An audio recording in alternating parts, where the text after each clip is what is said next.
Good afternoon. Thank you, Lisa and Marcy, for giving me the pleasure of being able to speak on the behalf of my generation. That's quite a big job. So, funny story, on the ride here, my aunt asked me, if I was using index cards. And I just looked at her, this is my index cards. And therein lies the difference between the two generations. Originally, I had started on the traditional route. I was an Honor Society VP. I was involved in a lot of rigorous extracurriculars like Student Senate and Model UN. And I was the ideal student that every parent would have, like the dream student. Got good grades, was involved, up until the point where I went home and told my parents I was dropping out. So, at first they thought I was joking, and then it was apparent that they did not think it was funny, even though it was true. And when I tried to tell my friends that I thought that the education we were receiving wasn't enough, and we were paying way too much money for it, I received looks of blasphemy. It's like I was the only one thinking, or at least it felt that way. So,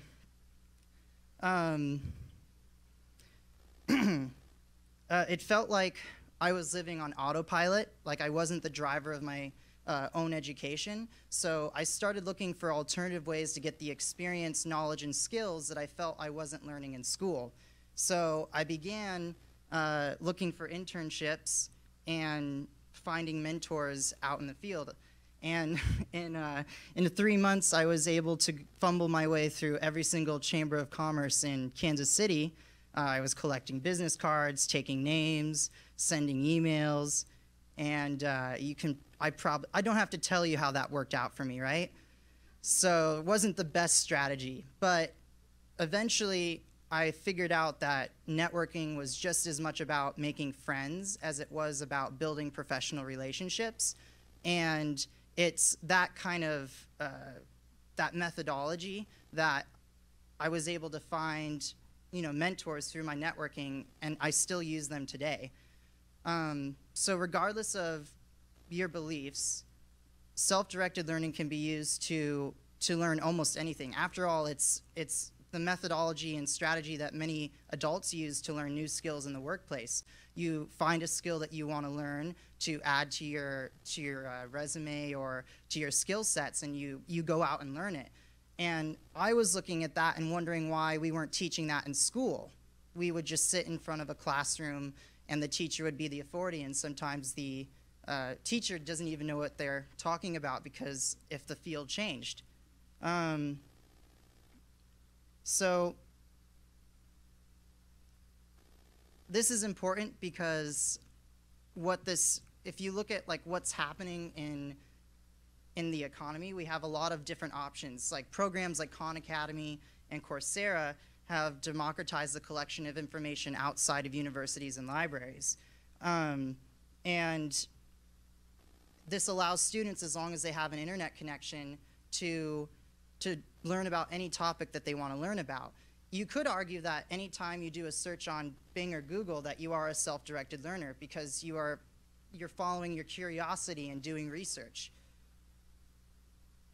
So in the last 20 years, despite rising trends in customization and individualization, I believe that we've maintained this status quo that thinks that education is only valuable if we go through the traditional means.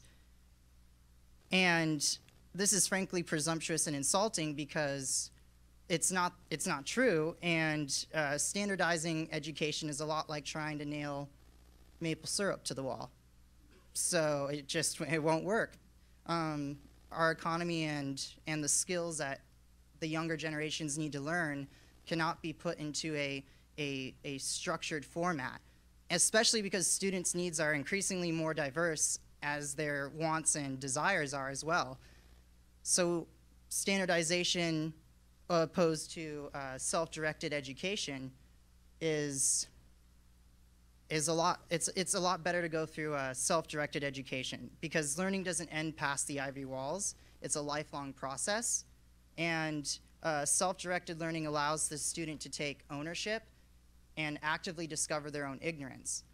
Socrates once said that education is the kindling of a flame and not the filling of the vessel. And I think that as educators, from what I've seen when I would tell somebody I dropped out, there's this kind of pompous reaction unless they realize that I've learned things on my own that they may have not been able to give to me because I was waiting for them to tell me. So with that, I'll leave you with this. Self-directed learning allows you to do things and discover information on your own, and there's nothing more powerful than that. So, thank you.